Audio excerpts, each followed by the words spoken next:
Halo Sobat Klimatologi, kembali lagi bersama saya Lulu Putri Almaslifa dengan NIU 503419 pada mata kuliah Klimatologi Laut. Pada kesempatan kali ini, saya akan menjelaskan mengenai effect of climate change on tropical fisheries and ocean acidification.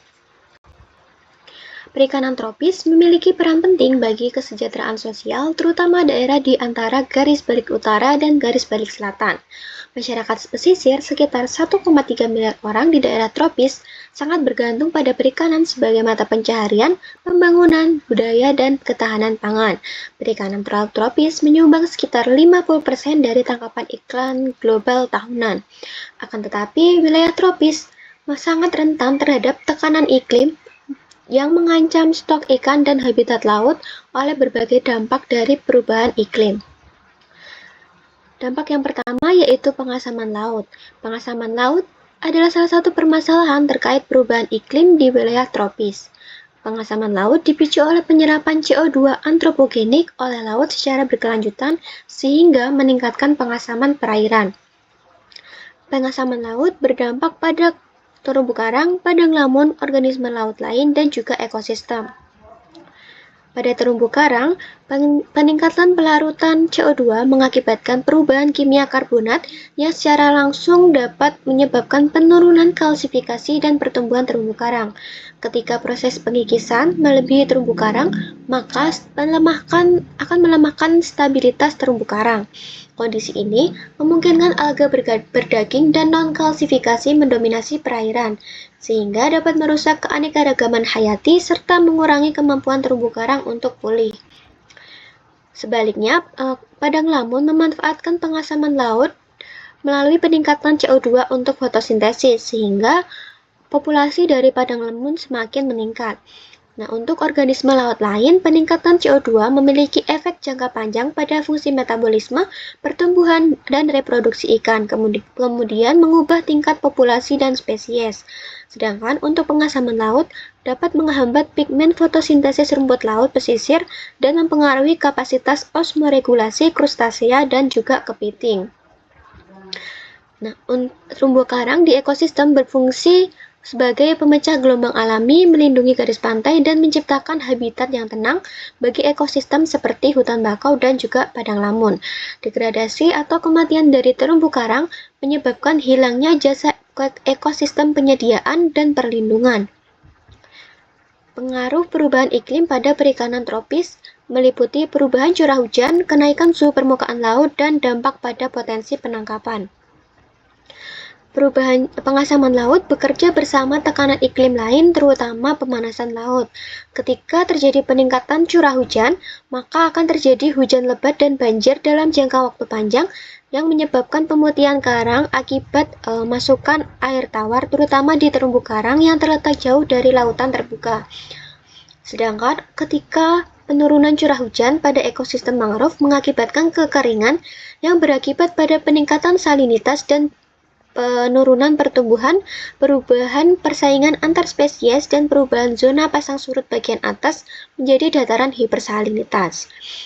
Di permukaan pesisir sendiri, kerugian panen tinggi selama kekeringan karena kurangnya air tawar untuk irigasi, terutama di pulau-pulau kecil, dan melemahkan ketahanan pangan seperti di Kepulauan Pasifik Selatan menurut Barnett pada tahun 2011.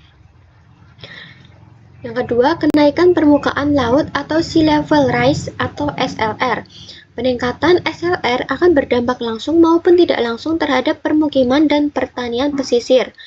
Percepatan SLR akan berdampak pada terumbu karang melalui peningkatan energi dan resuspensi sedimen. Partikel sedimen yang mengendap di permukaan karang akan mengganggu fotosintesis, sementara kekeruhan akibat sedimen tersuspensi akan mengurangi tingkat cahaya yang masuk. Degradasi terumbu karang berdampak pada ikan karang dan masyarakat pesisir yang tergantung pada terumbu karang sebagai mata pencahariannya. Kenaikan permukaan laut juga akan merusak ekosistem mangrove sebagai habitat bagi ikan dan krustasea. Selanjutnya, dampak pada stok ikan dan potensi penangkapan. Yang pertama, penurunan biomasa. Dampak langsung dan tidak langsung dari emisi gas rumah kaca berkelanjutan diperkirakan akan mengurangi biomasa sumber daya laut di daerah tropis secara signifikan. Gambaran dari model global menunjukkan bahwa total biomasa hewan laut di daerah tropis menurun 7,3% dan 23,2% pada tahun 2100 menurut Portner et al. Pada tahun 2019. Selanjutnya, potensi tangkapan maksimum atau NCP. Pemanasan laut dan berkurangnya produktivitas primer besi mendorong penurunan dari MCP. Nah, digambarkan pada tahun 2050-an akan menurunkan hingga 40% di beberapa zona ekonomi eksklusif atau ZEE tropis di bawah skenario emisi tertinggi yaitu RCP 8,5. Nah, berikut merupakan gambar perubahan persentase potensi tangkapan dan pendapatan perikanan di wilayah laut dunia pada tahun 2041 hingga 2060 dibandingkan tahun 1991 hingga 2010.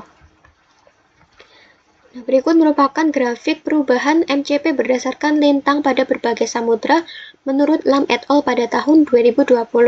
Di lintang utara, MCP meningkat signifikan hampir mencapai 100%. Di tropis, hampir semua samudra menunjukkan penurunan MCP 10 hingga 30%. Sedangkan di lintang selatan terjadi penurunan yang sama atau lebih besar terutama di Samudra Hindia dan Pasifik. Nah, perubahan iklim ini ternyata mampu menyebabkan perpindahan stok ikan ke wilayah yang dingin sehingga potensi tangkapan turun di tropis dan naik di daerah kutub. Nah, untuk dari perubahan nilai ekonomi perikanan, ini meningkat di wilayah kutub sedangkan menurun di wilayah tropis. Tidak hanya produksi perikanan, pendapatan nelayan dan industri perikanan di daerah tropis juga menurun. Berikut daftar pustaka yang saya pakai.